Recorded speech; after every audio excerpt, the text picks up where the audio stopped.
C'était amusant, c'est une époque très amusante en fait. On a eu des hauts et des bas, mais en fait, si on résume, on s'est bien amusé quoi. Dans notre vie, on a expérimenté plein de choses nouvelles. Et en plus, avec une espèce d'inconscience ou de naïveté, on ne s'est jamais dit est-ce qu'on va y arriver, est-ce qu'on va réussir. On l'a fait.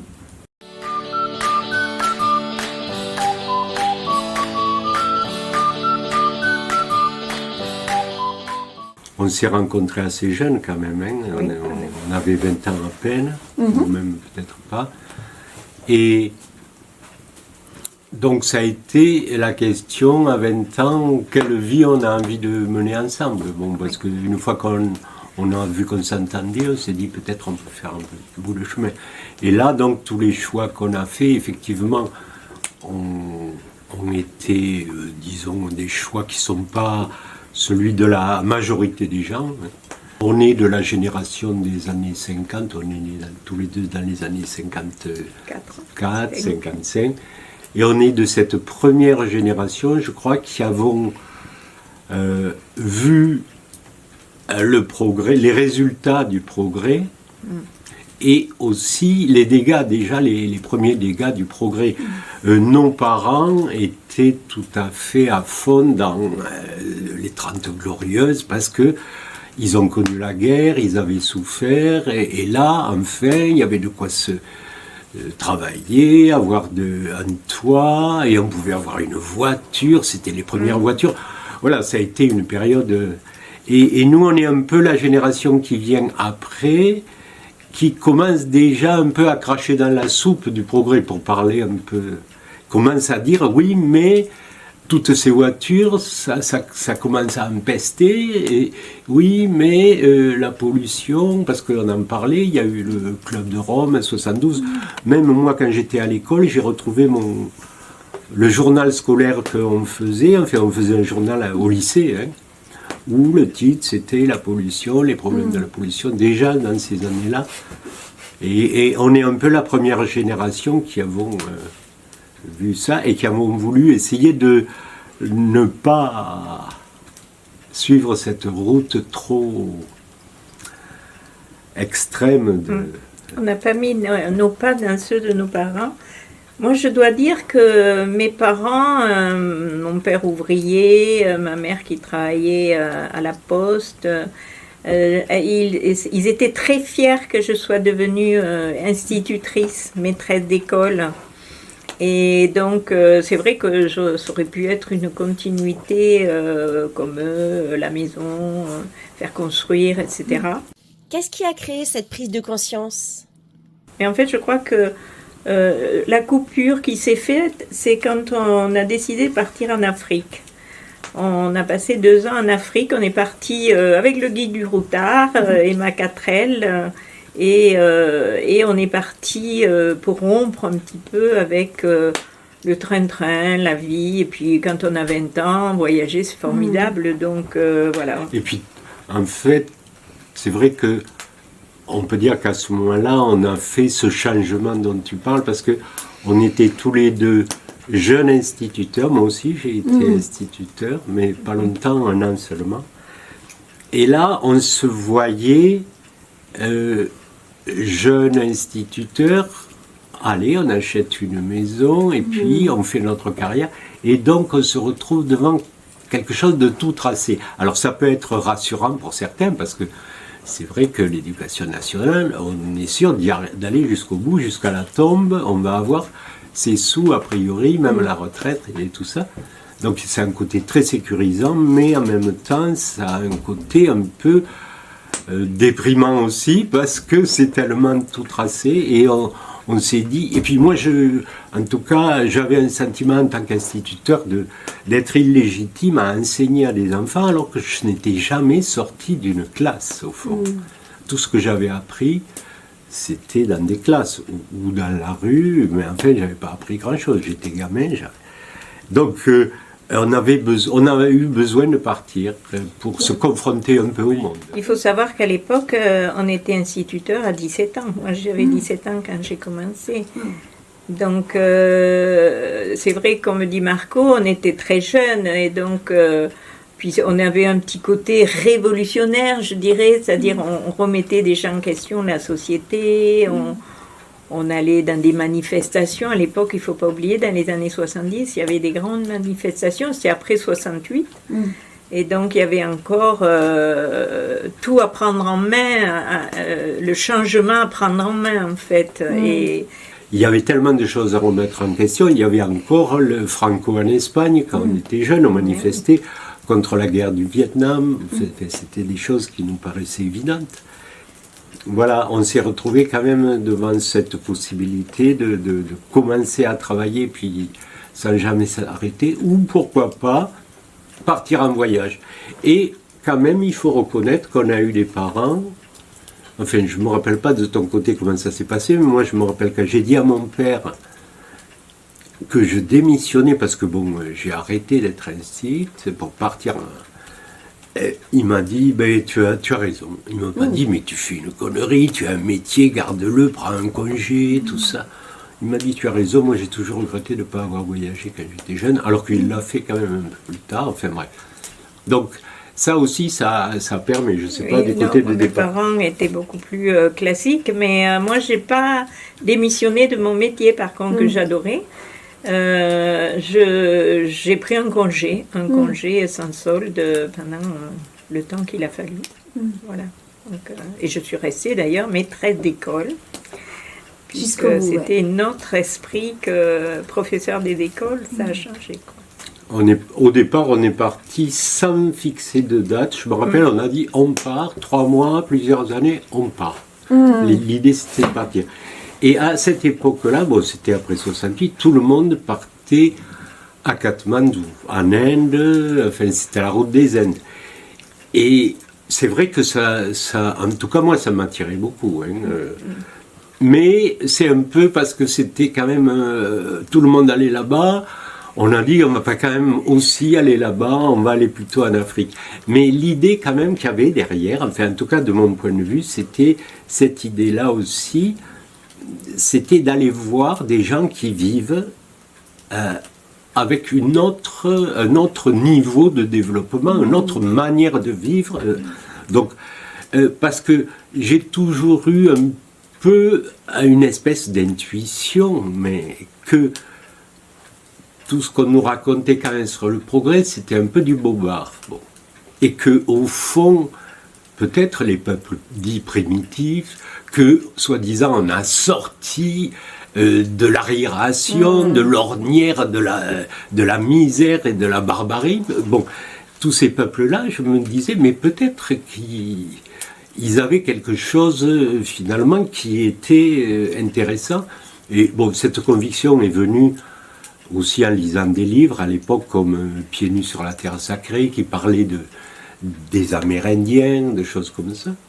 Et donc l'idée c'était un peu d'aller voir comment vivaient ailleurs d'autres gens dans un autre continent. Et de ce point de vue-là, on n'a pas été déçus puisqu'on a quand même... On a vécu au Gabon en particulier, auprès d'un village africain pendant 3 mois. Et donc dans la case... on a rencontré des gens, puis... oui, on a vécu dans le village, oui, avec les villageois, et leur mode de vie, voilà, transporter les choses dans les hôtes sur le dos, et ce genre de choses, c'était... Dans la forêt équatoriale, donc un village où il n'y a pas de route, il n'y a aucune route pour y arriver, il n'y a que le fleuve. De ça, et aussi de tout le voyage en Afrique, au fond, on en a quand même retiré... au moins une chose, c'est que ils n'avaient pas grand-chose, mais ils étaient quand même beaucoup plus heureux que nous. Et ça, c'est quelque chose... Et c'est dans la vie quotidienne, hein, c'est dans le quotidien vécu, il y a de la joie, il y a de l'entraide, il y a du mouvement, il y a plein de choses. Il y a de tout, c'est très vivant, il y a des disputes aussi Bien terribles, mais ils se réconcilient... voilà, c'est une autre manière de vivre tellement éloignée de la nôtre que c'était voilà, on apprenait tout, on n'avait aucune compétence en fait par rapport à eux pour aller chercher avec une machette notre pitance ou ce genre de choses, en fait. C'est très formateur, finalement. Ça a été une formation. Maintenant, on dit qu'il faut faire des formations. Donc, nous, on a fait une formation in situ dans le village africain. Et puis aussi, quand même, culturellement, il y a une très grande différence, c'est que les Gabonais, le fond de la vie, ce n'est pas l'argent, ce n'est pas le pognon. Les Gabonais, c'est la famille, en fait, le plus important. C'est les rapports humains. C'est la fête, la famille. Et faire la fête. Et comment s'est passé votre retour en France? Quand on est rentré, Marco avait ramené une maladie tropicale assez grave. Donc il est allé se faire soigner à Toulouse au centre des maladies tropicales. Et c'est là qu'on a découvert, nous, la macrobiotique, qui veut dire la grande vie, mais c'est un travail sur la santé, sur l'alimentation et santé, je dirais. Et donc moi qui ne savais pas faire les cuisines, j'ai appris finalement à cuire que de point de vue macrobiotique. Et surtout, ça nous a... la philosophie de vie de la macrobiotique, c'est la simplicité, en fait. Et donc, voilà, moi, quand on est rentré, moi, j'avais repris quand même mon boulot. Mais Marco, qui avait démissionné, et s'est mis à faire des petits boulots. Et c'est là qu'on a eu envie de se dire, mais bon, on paye un loyer... Pourquoi on veut jardiner, on veut avoir une vie simple, presque on avait envie d'autonomie, même déjà à l'époque, autonomie au niveau alimentaire au moins. Et du coup, on a cherché un endroit où vivre à la campagne et acheter, quitte à payer un loyer, autant payer pour nous finalement. À l'époque, c'était faisable. Maintenant, je sais que c'était nous, c'était notre choix, la campagne, pour pouvoir avoir une autonomie alimentaire et vieille maison, etc. Donc, on a cherché beaucoup. Je connaissais le COS parce que quand on est de Montauban, on vient dans les gorges de l'Aveyron, on va à Saint-Antonin. Et on est émerveillé. La première fois qu'on y vient, comme les Toulousains ou les Parisiens ou les Anglais qui y arrivent, parce que waouh, c'est beau, on se croirait au Moyen-Âge. En été en plus, bref, c'est un côté exceptionnellement magnifique. Et aussi, un autre aspect, c'est que comme c'est pauvre, les gens se sont barrés. Donc, il y a plein de maisons à vendre et c'est pas développé, entre guillemets. Donc, nous, on était toujours dans cette logique que le progrès à fond, là, comme on avait pris le chemin des années 60-70, on sentait que c'était une impasse. Nous, on voulait vivre beaucoup plus simplement, donc une maison, se chauffer au bois, essayer d'utiliser le moins possible la voiture, se nourrir sainement, etc. Bon, c'était pas des choses bien démesurées, mais en tout cas, c'était pas, c'est vrai, la tendance de l'époque. La tendance était à fond, pendant le... Oui, là on était en les années 80 ou fin 60. Voilà, début 80. Donc on était dans les plats cuisinés qui arrivaient à fond, les femmes qui allaient travailler. Oui, Bernard Tapie, c'est les années Tapie aussi, où l'entreprise, il y a ce côté déjà... Faire des sous, oui. Donc vous étiez un peu à contre-courant là à l'époque. Oui, mais loin d'être les seuls quand même. On a été, dans les années 70, dans une époque de retour à la terre, mais limité quand même, mais enfin celui d'après 68, etc. Et donc toute une dynamique aussi locale qui après aussi s'est traduite en dynamique culturelle parce que tous ces gens-là venaient d'ailleurs, ont eu envie de sortir, donc il y a eu une offre culturelle, les cinémas, les ceci, enfin tout. Il y a eu plusieurs vagues, je pense, parce qu'il y a eu d'autres vagues aussi de plus tard, et globalement, comme c'est des territoires un peu laissés pour compte, mais jolis, donc ils attirent qui? Des gens un peu plus poètes que banquiers, bien sûr. Donc on a globalement plus de musiciens, d'artistes, que d'hommes d'affaires, Et ça crée forcément des gens qui ont envie, tiens, d'organiser un festival, d'organiser ceci. Et on a une offre culturelle qui est à peu près équivalente à une grande ville, je pense. Et cette histoire de macrobiotique, vous pouvez m'en dire plus? Quand on est revenu donc ici d'Afrique, donc après on a rencontré donc la macrobiotique, donc qui est en fait une manière de se nourrir sainement, plus ou moins orientale, plus ou moins venant du Japon.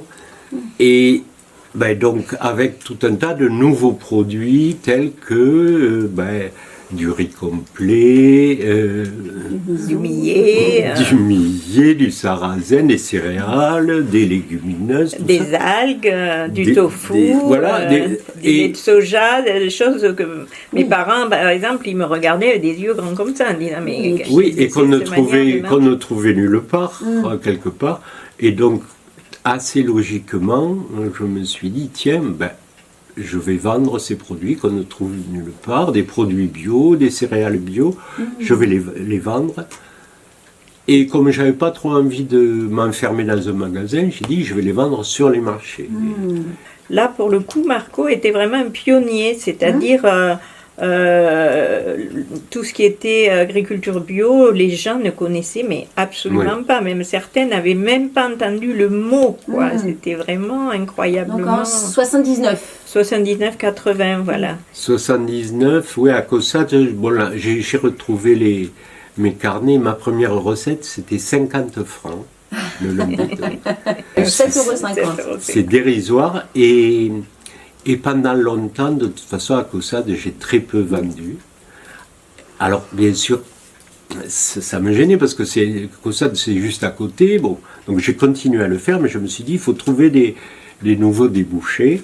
Et j'ai fait Toulouse, qui est beaucoup plus loin, sur la place du Capitole, à l'époque, le mercredi. Et là, assez vite, la recette, c'était 10 000 francs. Donc c'est pour donner une idée. Bon, alors, à Caussade, 50 francs, je pense qu'on est peut-être passé à 200 francs. Mais Toulouse, c'était 10 000 francs. C'est-à-dire que il y avait un public, c'est ça qu'il faut voir, c'est que en fait, dans les campagnes, à l'époque, d'ailleurs à Caussade, c'était ça, les gens regardaient, ils me disaient, vous vendez des semences, ils ne pensaient pas que c'était pour manger, ou c'est pour les bêtes.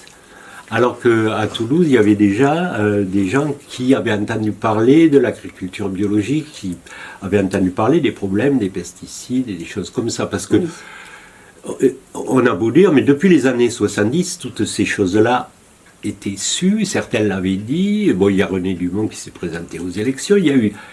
La bio, ça ne date pas d'avant-hier, mais en fait... Bon, ça commence à être connu dans un public plus citadin, peut-être. Voilà, mais c'est toujours resté très marginal, c'est toujours resté dans un...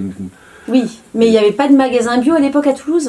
Il y avait les Vie Claire. Il y avait les Vie Claire. Aussi, il y avait la Vie Claire.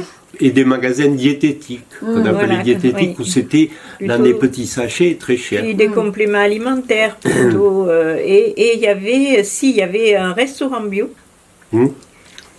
Le Pissenlit. Le Pissenlit qui a sur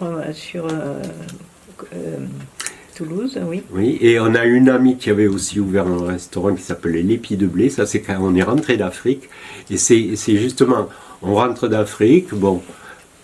Elle nous dit, j'ai ouvert un restaurant, on va manger. C'était un restaurant végétarien macrobiotique. Ah tiens, mais vous voulez venir voir, on va écouter Michio Kushi, une conférence macrobiotique.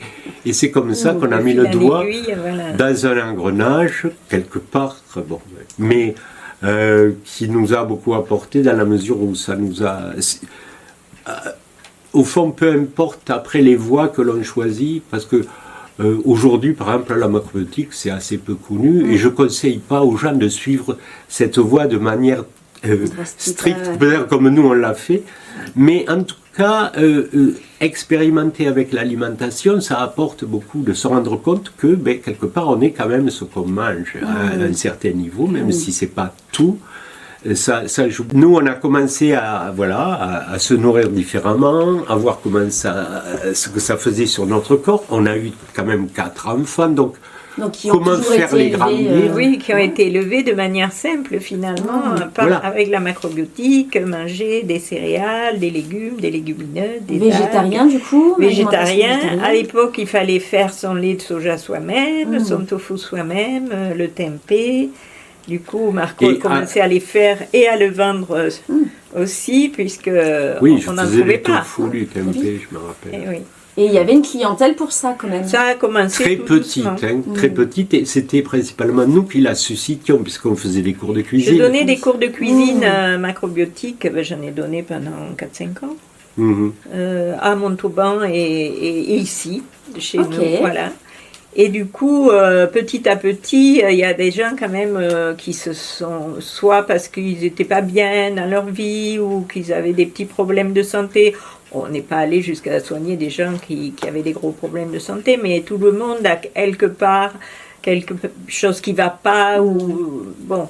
Et du coup, on a donné quelques conseils et on a aidé à faire des menus pour apprendre à ces gens à cuisiner leurs propres aliments, et le retour a été très positif.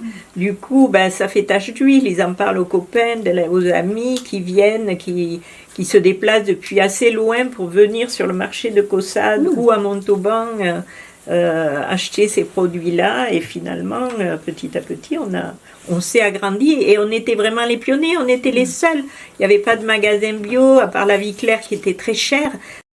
C'était quoi le concept de cette boutique? Notre idée, c'était de vendre pas cher pour que ces aliments, cette alimentation soit accessible à tout le monde. Or, je me souviens la première fois, Marco en plus est allé directement à la source. Il allait par exemple en Camargue aller chercher son riz. Et du coup, on ne l'avait pas très cher. Et comme on n'y connaissait rien, on l'avait vendu, genre, ça valait 1 franc. On s'est dit, on va le mettre à 1 franc 50. Ce qui m'a du tout, après, quand on a un peu eu des notions de commerce, les impôts nous ont taxés sur 30% de plus. Du coup, voilà, on a appris un peu par le tas, mais on a toujours voulu, c'est pour ça aussi qu'on avait choisi les marchés. Il y a moins de charges que dans les magasins, et du coup également. Et on vendait en vrac aussi. Bon. C'était les premiers temps du vrac. En fait, les premiers temps, parce que autrefois, enfin moi je l'ai connu. Bien sûr. À Toulouse, il y avait une boutique qui s'appelait la Crèmerie Saint-Rome, dans le temps. Rue Saint-Rome. C'était une caverne d'Alibaba. Il y avait absolument tout, de toutes les cuisines du monde, de tout. Bon, enfin bref. Toujours en vrac, dans des tout sacs. Tout en vrac. Et donc voilà. Et ça, je trouvais ça fascinant de voir de prendre la quantité qu'il te faut. Et puis, même en tant que commerçant, avoir une balance, tu pèses, plutôt que, bon, maintenant tu prends le truc, plap, ça passe au code barre, d'ailleurs il n'y a plus personne. Moi aussi, j'ai eu plaisir, je me rappelle, parce qu'après j'ai fait un magasin à Montauban. Pourquoi j'ai fait un magasin, je ne me rappelle plus. Bon, on faisait les marchés, ça marchait bien. J'ai eu l'idée de faire un magasin. Le Grenoble, toujours. J'ai eu plaisir à créer une épicerie parce que... De vrac aussi. Tout était en vrac. Oui, bien pionnier du coup. Oui, parce oui, que on le avait vrac, des- maintenant ça revient. Maintenant c'est revenu, mais... On avait Marco avait fait fabriquer des tonneaux. des demi-tonneaux dans lesquels on mettait le riz complet, le millet, les lentilles, les pois chiches. C'était pas les distributeurs de vrac comme on a maintenant. Voilà. Là, on prend la quantité, on prend une petite poche pour une petite quantité. C'est que du papier, enfin... Il y a un côté quand même plus logique dans le vrac par rapport à l'écologie, par rapport au fait de ne pas gaspiller tous ces Et il y avait aussi le fait qu'on allait chercher nos produits en gros. Parce que comme on voulait des choses beaucoup moins chères, ce qu'on a fait, c'est prendre le camion et aller, comme je disais tout à l'heure, en Camargue chercher le riz, mais on allait... Directement au bon producteur. Saint-Esprit, chercher des produits qu'on ramenait en grosse quantité pour avoir des prix intéressants. Et forcément, quand tu vas chercher 100 kilos de riz, tu vas pas faire tes poches toi-même et les vendre en poche. Donc, D'ailleurs, on vendait ici, on avait aussi ici donc un magasin où je vendais là, par contre, un sac complet, sac de 25 kilos, de 50 kilos. Et on avait une clientèle, notamment des communautés religieuses diverses qui venaient se servir parce que c'était pas cher. C'est vrai que... Oui, on faisait du gros. Du coup, on faisait une vente en gros aussi ici. Ouais. Et puis j'avais racheté un vieux moulin qui datait de la guerre, parce que pendant la guerre, les gens dans le coin, ils ont refait du pain, bien sûr. Donc ce vieux moulin, je l'ai racheté, je l'ai mis en service et je me suis mis à faire de la farine. Wow. Hubert, donc notre voisin Van Vloten, faisait cultiver du blé. Je lui ai acheté Une le petite blé. épeautre, les premiers temps, on a appris... Donc là, on était dans les années 80, 90 80. Oui, 80. Et vous trouviez des producteurs bio? Parce que... oui. Eh bien, il y avait dans le coin encore quelques anciens agriculteurs qui n'avaient jamais fait le pas de la chimie. Il y avait les sous, mais il y avait aussi une conscience de certains qui disaient, mais moi j'ai toujours eu ce grain de maïs, notamment parce que ça s'est passé beaucoup au niveau des variétés. Ils sont passés à des nouvelles variétés qui demandaient de l'arrosage, de l'engrais. Bon, lui, il a continué à cultiver son maïs blanc, mais plus personne ne lui achetait, du coup, ce maïs blanc. À part, moi, par exemple, et je faisais de la semoule de maïs, et aussi à Camille, je lui achetais du sarrasin, c'est pareil, c'était des petites quantités. L'idée, c'était d'être très local aussi, ça a toujours été, essayer d'acheter le plus près possible d'ici. Et essayer aussi de faire le maximum sur place. Donc, j'avais le moulin, je faisais toutes les sortes de farines, sarrasin, même maïs, plus le tofu, plus le tempeh. Ah ouais, il y avait du travail. Oui, Oui. non seulement on faisait quelques cours de cuisine ici, mais assez vite aussi on a organisé des stages. On faisait des camps d'été, ce qu'on appelait des camps d'été. D'ailleurs, c'était passionnant dans les Pyrénées. En Ariège. En Ariège, dans une vallée, on s'est installé. Maintenant, on ne pourrait plus. C'est une vallée, c'est un parc national, et on installait des chiottes, mais on vivait vraiment, il n'y avait rien d'autre, quoi. C'était des tentes, on se lavait à la rivière, on faisait la cuisine sous la tente et on passait 10 jours là. Et puis après, on l'a fait aussi dans d'autres lieux, et puis aussi on a organisé des colonies de vacances, puisque nos enfants étant en train de à grandir, avoir 6-7 ans. Voilà. on voulait les envoyer en colonie parce que c'est sympa de faire des trucs, mais l'alimentation est quand même pas brillante souvent dans les colonies. On le Et voyait. l'esprit aussi. Et l'esprit aussi. Alors on a dit, tiens, on va organiser des colonies. On avait des amis qui avaient les enfants du même âge, on a fondé une association, Croque Nature, et on a organisé des colonies dans les Pyrénées et en Bretagne. Super. Pendant des années. Alors on a fait des colonies pour les enfants, petits, moyens, grands et ados aussi, puisque nos enfants se sont échelonnés.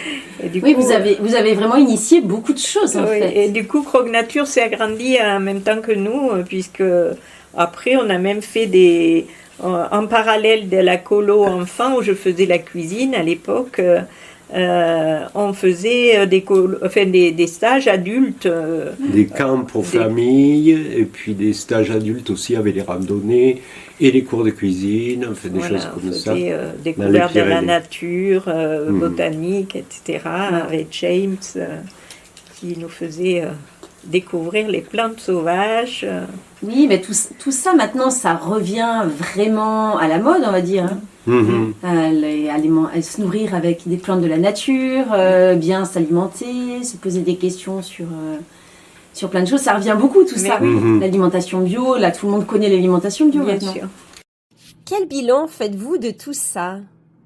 Mais moi j'ai un peu l'impression quand même que on a un peu loupé le coche, enfin pas nous, mais la société en général, parce que dans les années 70, franchement, certes, on avait le sentiment d'être marginaux, de ne pas être la majorité, loin de là, d'être une minorité, mais que quand même, on commençait à faire bouger les choses et que ça allait réveiller quand même. Et on se rend compte, 50 ans après, au fond... Le même nombre... alors tu dis, ça se réveille, oui, c'est une nouvelle vague un peu, mais ça reste quand même marginal. Et même si maintenant, au niveau des sommités scientifiques, je pense qu'il n'y en a pas un seul qui puisse défendre l'agriculture chimique à outrance comme on l'a fait, que l'agriculture biologique on sait qu'elle est valide et puis elle a même réussi, enfin bref, elle a fait ses preuves. Même rentrer dans un supermarché. Voilà, mais ça ne change quand même pas, ça reste toujours... Et encore, vous l'expliqueriez ça, avec votre expérience? En fait, je crois que... Enfin, moi, je cite souvent Chuang Tzu, donc c'est un Chinois qui date d'avant Jésus-Christ, et qui disait surtout, vous pouvez confier le pouvoir à des militaires, vous pouvez confier le pouvoir à des curés, à des lettrés, tout ce que vous voulez, mais jamais ne confier le pouvoir à des marchands. On a les marchands au pouvoir du monde entier, et toute notre société fonctionne pour que le maximum de pognon circule, puisque les marchands, c'est ça qui les intéresse. Et donc il faut que les biens soient périssables, il faut que les modes se succèdent à tout point de vue, et qu'on achète tout, y compris même nos joies.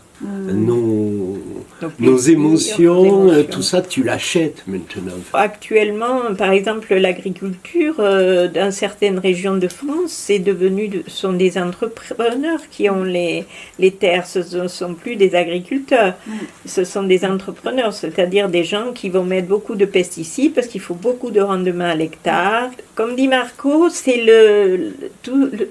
pour s'enrichir.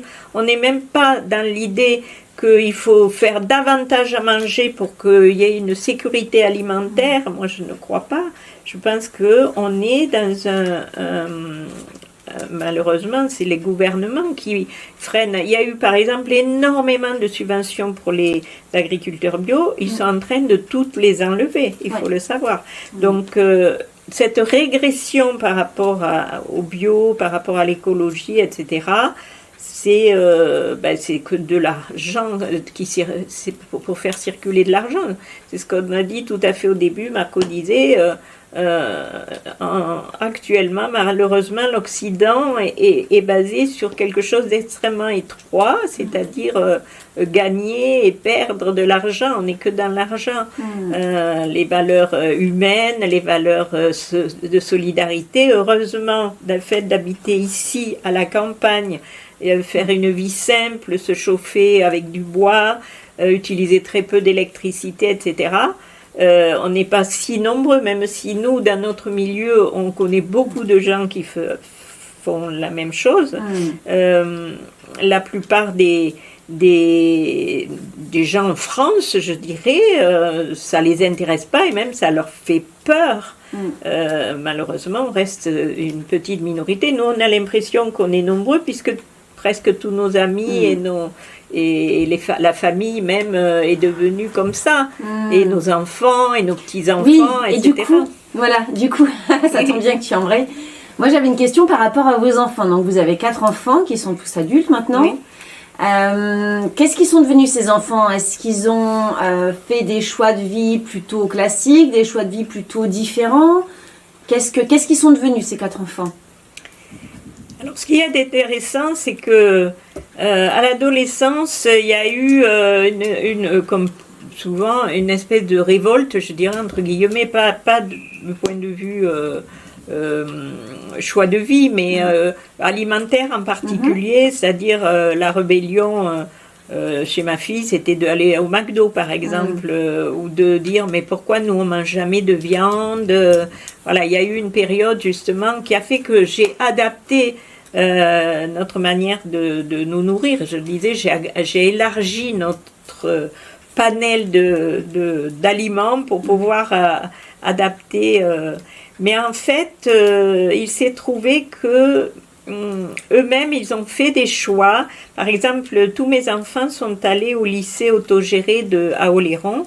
C'est un lycée où, que tu sois prof, personnel administratif ou élève, tout le monde met la main à la pâte pour nettoyer, pour faire la cuisine, pour s'occuper de l'administration et pour suivre des cours.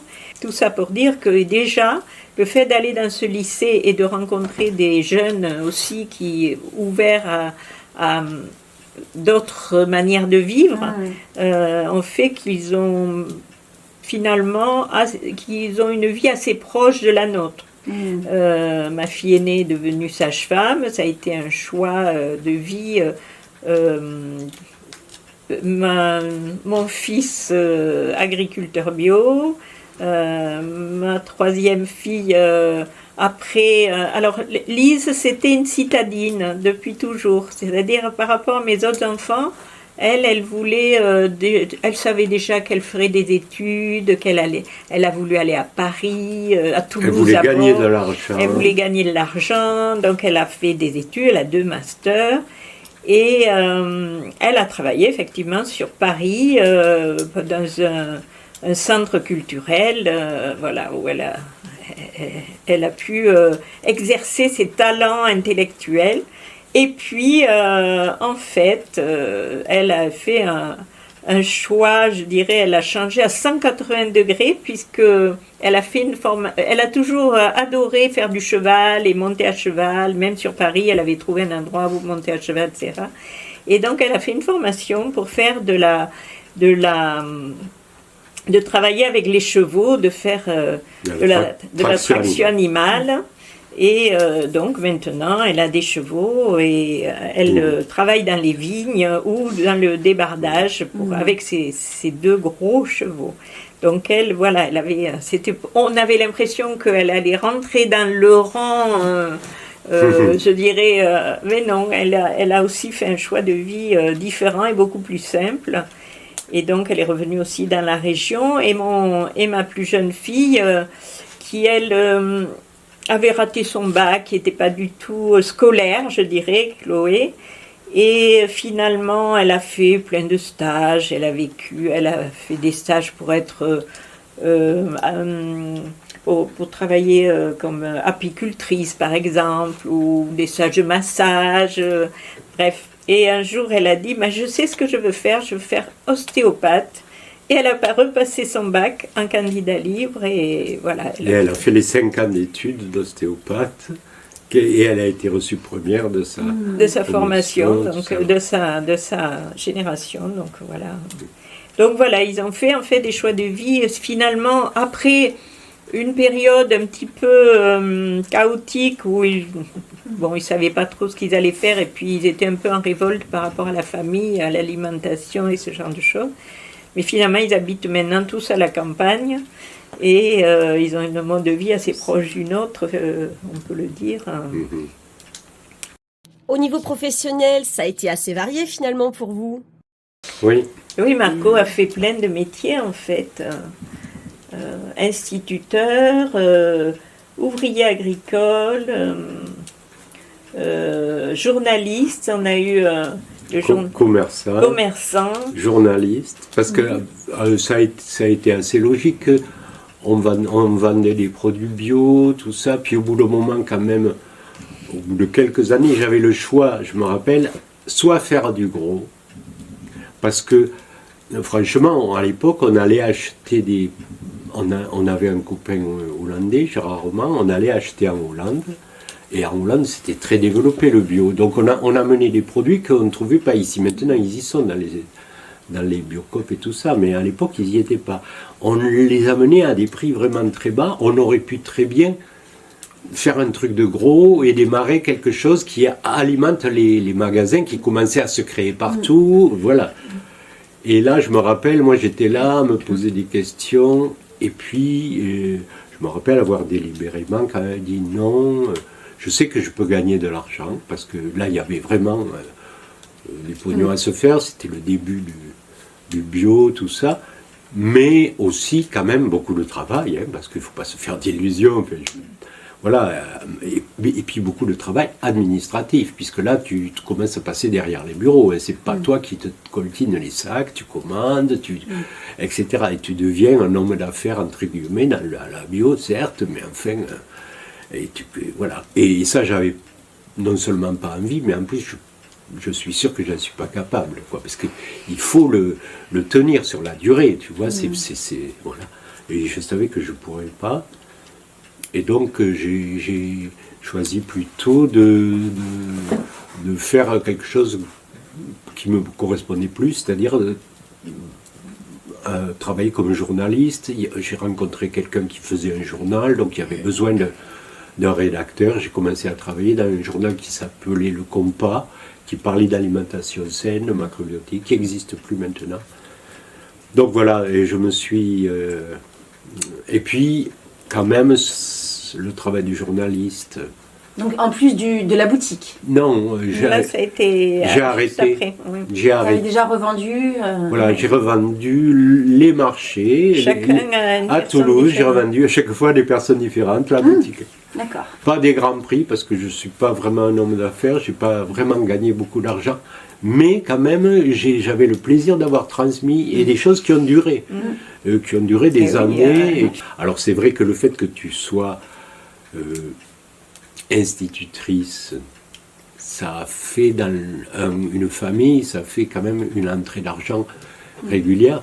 Moi, ça m'a permis à des moments de passer 3 mois, 4 mois en disant je ne sais pas trop encore ce que je vais faire. À rénover la maison aussi, peut-être. À rénover la maison, aussi à m'occuper des enfants, parce que je me rappelle quand même quand tu as repris ton travail, moi j'ai passé des mois à porter Chloé, je me rappelle, je continuais à faire le jardin, je portais Chloé dans le kangourou, Oui, tout ça. oui. Et j'ai trouvé ça très bien aussi d'être homme au foyer, couper le bois, faire la cuisine, voilà, ne pas être forcément dans une idée de... Il faut absolument trouver un travail, pouvoir aussi passer quelques mois à rechercher une nouvelle envie ou savoir ce qui vient, quoi. Et on a fait les salons. On a commencé les salons comme Marjolaine ou bien, tu te souviens, à Lourdes aussi, où j'avais fait des cours de cuisine. Dans les salons bio qui se sont lancés à une certaine époque. Donc, à Marjolaine, on avait fait même un restaurant une année qui a coulé. On avait gagné beaucoup d'argent, mais ça nous a coûté beaucoup d'argent aussi. Donc, mais c'était une expérience très amusante là aussi. Et bref, et du coup, après, dans des années, Marco a fait le salon de Marjolaine en gardant les enfants. C'était une chouette expérience, c'est ça? Oui, d'ailleurs, c'est en partie... Enfin, avec les colonies de vacances et puis ces salons, donc j'ai eu à faire à beaucoup d'enfants. Et puis aussi pour mes propres enfants, je me suis mis à raconter des histoires. Ma fille aînée, bon maintenant elle a 45 ans, c'est ça. On va fêter son anniversaire dans quelques jours. Et elle adorait les histoires quand elle était petite. Bon, quel enfant n'aime pas les histoires? Mais bon, c'est vrai que j'ai commencé à lui en raconter et je le dis pour les parents, quand vous commencez, après c'est difficile de s'arrêter. Les enfants, ils y prennent goût et d'ailleurs c'est très bien. Et donc, je me suis, au bout d'un moment, trouvé à court. On avait lu tous les bouquins, toutes les histoires que je connaissais. Et donc, forcément, je me suis mis à inventer des histoires, à chercher. Et puis après, j'ai conté ces histoires pendant les colonies de vacances, ou les camps, ou les salons. Et de fil en aiguille, j'ai fini par en faire un métier, puisque je suis devenu conteur quand j'ai eu fini le commerce et toutes ces histoires, même le journalisme et tout, j'ai commencé à raconter des histoires. Et oui, on a créé Yao. Voilà. Et moi, je me souviens, je faisais des danses en cercle à l'époque, dans les salons, genre, oui, salon bio en fait. Je faisais des animations de danse en cercle, ça a été ma passion. Ça l'est encore d'ailleurs, j'en fais encore. C'est quoi les danses en cercle? En fait, ce sont des danses, genre des danses grecques, des danses des Balkans, où on se donne la main en fait pour danser le sirtaki par exemple. Mais en fait, il y avait une dimension un petit peu spirituelle, parce que c'était beaucoup inspiré par... Findorn, la communauté en Écosse, et moi, ma première prof de danse en cercle, en fait, elle venait de là-bas, et du coup, en même temps, c'était une espèce de communion entre personnes. Danser, d'ailleurs, ça l'est toujours. Que tu fasses un cercle circassien ou autre chose, ça en fait partie. C'est aussi une danse en cercle, on en faisait aussi. Mais il y a des danses beaucoup plus lentes, un peu méditatives, qu'ils ont créées avec des musiques très très belles, un peu méditatives, et pas forcément. Il y a des danses israéliennes traditionnelles, des danses des Balkans traditionnelles. Okay. Voilà, on fait tout ce genre de choses. Et donc je faisais ça dans les camps d'été macrobiotiques, dans les colos aussi, pour les adultes et les enfants. On allait dans la montagne, Marco avec sa flûte et Elke avec son accordéon, et très tôt le matin, on allait danser dans les prés. Voilà, on a fait des petites choses comme ça, très sympas. Et Marco racontait des histoires aussi magiques, inspirantes. Voilà. Et donc, on a, petit à petit, il en a fait son métier. Moi, j'ai continué à être enseignante, puisque j'aimais mon travail de maîtresse d'école. Travailler avec les enfants, ça m'a toujours inspirée et ça m'a toujours plu. Mais j'avais une seconde vie cachée, où pendant les vacances de Pâques, les vacances d'hiver, les vacances de Pâques et l'été, on était soit en Bretagne, soit dans les Pyrénées, à faire des camps. Avec vos enfants. Avec nos enfants. Et inspirer, j'espère, des centaines de personnes. Et pourquoi tous ces choix finalement? On ne peut pas le formuler, mais en tout cas, on a une espèce de force ou de quelque chose qui te pousse dans une direction.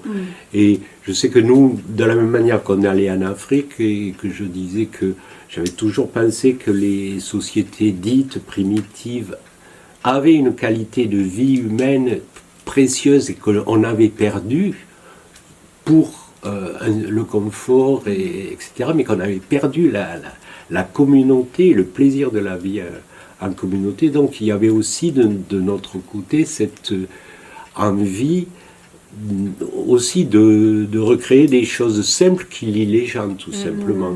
Toute cette dimension de danse et de contes, donc des choses qui sont, c'est des choses éternelles. Les hommes préhistoriques partageaient les mêmes choses, et c'est un peu cette envie de retrouver les sources de la vie commune et d'une vie qui soit en lien avec la terre, qui ne soit pas complètement débranchée. Donc je me rappelle à une époque on faisait des petites rencontres à tous les changements de saison, avec des petites cérémonies, des choses comme ça, pour voilà. Donner du sens à la vie, en fait, tout simplement. C'est maintenant, ensemble, comment on interagit, comment on se met en relation, qu'est-ce qu'on fait, et y compris aussi au niveau d'un village. Et c'est pour ça que moi, par exemple, et Dominique aussi, on a été tous les deux conseillers municipaux pendant plusieurs mandats. On a aussi créé tout un lieu au village qui s'appelait l'Escola. On a repris l'ancienne école et il y a eu plusieurs compagnies qui se sont installées là pendant quelques années. On a organisé un festival. Donc notre envie, c'était de vivre simplement et de retrouver... En lien avec les autres. Voilà, en lien avec les autres, avec simplicité. Il faut aussi reconnaître que on a vécu, on a eu l'essentiel de notre vie, bon, c'est pas terminé, mais enfin, on l'a eu dans une période qu'on a appelée au début les 30 Glorieuses, tout ça, c'est quand même, il faut reconnaître, on a vécu une période facile, où quand on était plus jeune, on savait qu'on trouvait du travail, tout ça. Il s'agissait de faire le bon choix, bien sûr, mais après, on ne peut pas dire quand même qu'on ait eu à se battre comme des malheureux pour arriver à survivre. Il y a eu des périodes de l'histoire beaucoup plus difficiles. Donc, nous, on est quand même dans cette période un peu de facilité. C'est vrai. Je pense que nos petits-enfants, en particulier, ce sera beaucoup plus difficile. Voilà. Tu le disais tout à l'heure, par exemple, des histoires d'appartements ou de travail. Et même quand tu veux trouver un appartement, tu demandes un tas de paperasse, les gens veulent absolument rentrer dans leur argent, ils ont peur. C'est vrai que même pour nos enfants, ça n'a pas été si difficile. C'est vraiment pour nos petits-enfants que la vie va être difficile. Est-ce que vous auriez des conseils à donner à la jeune génération?